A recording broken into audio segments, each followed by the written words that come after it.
இன்றைய நற்செய்தி வாசகம், நேர்மையாளர்களை அல்ல பாவிகளையே மனமாற அழைக்க வந்தேன். திருத்தூதர் லூக்கா எழுதிய தூய நற்செய்தியிலிருந்து வாசகம். அதிகாரம் 5, இறை வார்த்தைகள் 27 முதல் 32 முடிய. அக்காலத்தில் இயேசு சுங்கச்சாவடியில் அமர்ந்திருந்த லேவி என்னும் பெயருடைய வரி தண்டுபவர் ஒருவரை கண்டார். அவரிடம், என்னை பின்பற்றி வா என்றார்.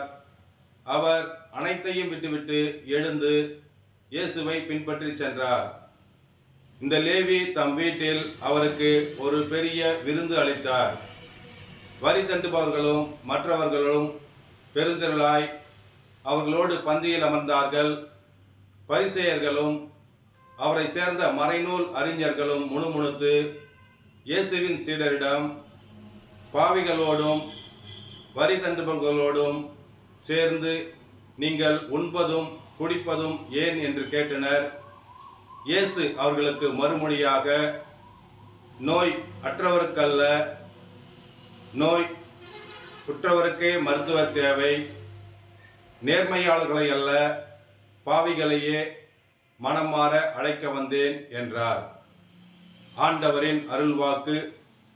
கிறிஸ்துவே உமக்கு புகழ்.